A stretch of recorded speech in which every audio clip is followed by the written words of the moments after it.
IFW, the international voice of freight and logistics.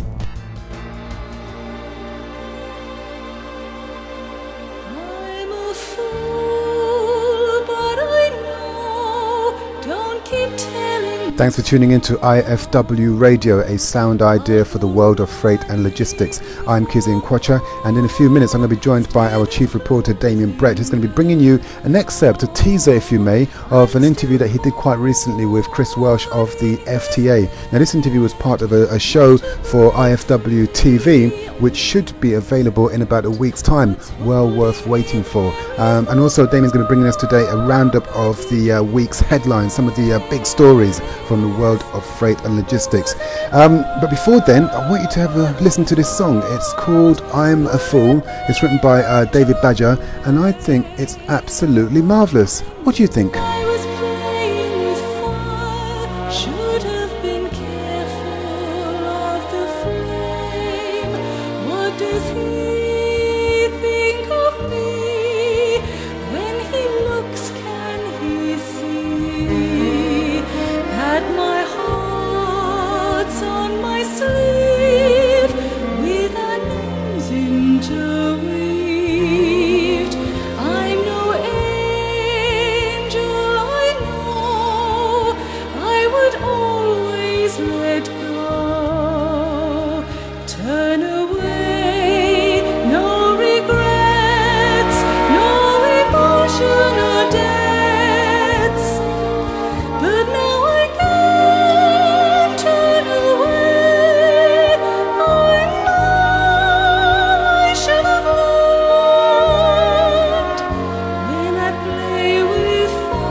I'm a Fool, written by the multi-talented and extremely versatile David Badger. Just taking a look at the time, and it's time for us to wander over to Damien Brett, who's going to be bringing us a roundup of the week's headlines, and also he's going to be playing for us a clip from an interview he did with Chris Welsh of the FTA, which was filmed for IFW TV, which should be on air in about a week or so, I'm told. Over to you, Damien. Thanks very much for that, Kizzy. Keep listening for the interview of Chris Welsh. That's coming up in just a minute. I'm Damien Brett, IFW's chief reporter, and I'm going to be taking you through my story of the week and also taking a quick look at the top 5 most read stories from the IFW website. For me, the top story of the week is that the container terminal at the Port of Great Yarmouth is closing before it's even opened. The port's owner said this was because the UK market has not recovered from the recession and because the port is going to switch its focus to growth sectors like offshore energy. The terminal is 60% owned by Singapore ports giant PSA International and 40% owned by Great Yarmouth port owner International Port Holdings. The £30 million terminal was due to open in the first quarter of the year and would have boasted an initial capacity of 70,000 TEU, eventually growing to 250,000 TEU. They had budgeted to handle around 50,000 TEU this year. A port spokesman said the port had the right water depth and availability of key space and land to develop for the offshore wind farm business, and the port would also focus on growth areas such as the agricultural and decommissioning sectors. Local press reports suggest that the port's 2 new £7 million container cranes have not been used, other than for testing, and will be moved to create extra space for the offshore business. And now on to our top 5 most read stories of the week, and the 5th most read story is Metro deal takes Uniserve to top spot. Freight forwarder Uniserve has become the UK's largest freight buyer thanks to a major investment in export specialist Metro Shipping. The deal sees Uniserve take a 50% stake in the Birmingham-based firm, with the current MD of Metro, Paul Carlisle, who previously owned a company of 2 partners, increasing his personal shareholding to 50%. Fourth most read story of the week is deadline for offers to buy Sea France nears, but P&O shows no interest. P&O Ferries has confirmed it's not in the running to buy troubled cross-channel ferry operator Sea France.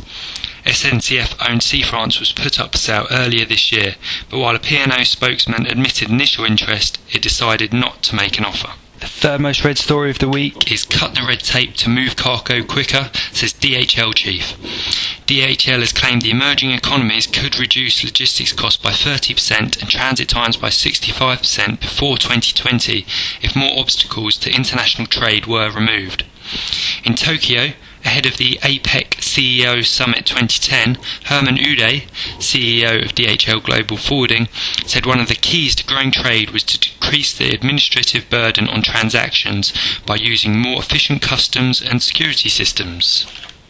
The second most read story of the week is €800 million, the cost of membership of an air cargo cartel in Europe. Airlines were counting the cost of their involvement in an air cargo cartel as the EC announced fines totalling €799 million. That's $1.1 billion. The EC fined 11 airlines for collaborating to fix air cargo prices in Europe between December 1999 and February 2006. Air France KLM, operating as separate airlines at the time of the cartel, was handed down the biggest fine, €310 million. And the most read story of the week is container shipping rates still on the slide. Global container shipping rates have fallen for the 18th consecutive week as there is an abundance of capacity on the Asia-Europe and Asia-US trade lanes. The overall weekly index for container rates on services from Shanghai slipped 1.4% to reach 1,242.87. Meanwhile, rates on services from Shanghai to Northern Europe dropped $25 per TEU last week to reach $1,510 per TEU, while rates on services to the Mediterranean slipped $43 to reach $1,469 per TEU. And now we've got highlights of an interview that I conducted with Chris Welsh from the UK's Freight Transport Association for IFW TV. One of the stories that's been in the headlines a lot recently is air cargo security. Can you just explain what security measures are in place in the UK and whether you think these are stringent enough? Well, we've had a very stringent air cargo security regime in place since Lockerbie. It really does two things. One is it provides a screening of all air cargo that goes through the system, and B, it provides a known ship and known consigner procedure which ensures that regular users of air cargo are able to ensure that their goods are moved, but the security of that is clearly regulated. So it's been a good system, no doubt. In the light of the bomb incidents last week involving air cargo planes, we will inevitably look at this, but our members are investing huge amounts in security, and we will work with the government authorities to ensure that the arrangements not only provide the level of security that is needed, but B, enable international trade to continue on a normal basis. The UK government recently announced its budget for transport infrastructure, £30 billion over 4 years. Considering all the cuts in spending the government's been making, is this a surprise and is it welcomed? Well, it's a good deal for Britain, it's a good deal for the freight industry, and one that we have campaigned for very strongly with government.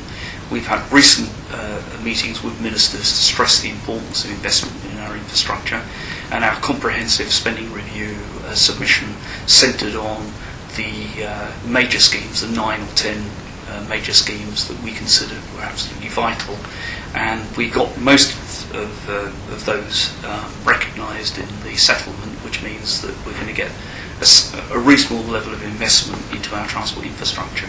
Another topic that IFW's been writing about a lot recently is European Commission proposals to limit trailer heights to under 4 metres. The UK industry is very opposed to the idea. Why is that? Well, the UK has been able to operate over 4.5 metres and has built the trailers to do that, largely because of the way that the UK supply chain is configured. Increasingly, cargo tends to cube out rather than weight out, which means that economically, to get more onto the trailer is not only good for business, it's also good for the environment because there's less emissions involved. So for the Commission to proposals to prevent that from happening would be both economically and environmentally disadvantageous, but more importantly, it would present industry with a major problem in terms of the investment that it would be forgone as a result of that. So we're finding that very, very hard, and I think we've got strong support, in fact, from ministers and government to ensure that we get the right result on this. And that's everything from IFW this week. If you want any more information on any of the stories, you can visit ifw-net.com, or you can join our LinkedIn group. If you want to be kept up to date with breaking news, you can join our Twitter group. And keep an eye out on IFW TV for the interview with Chris Welsh. IFW, the international voice of freight and logistics.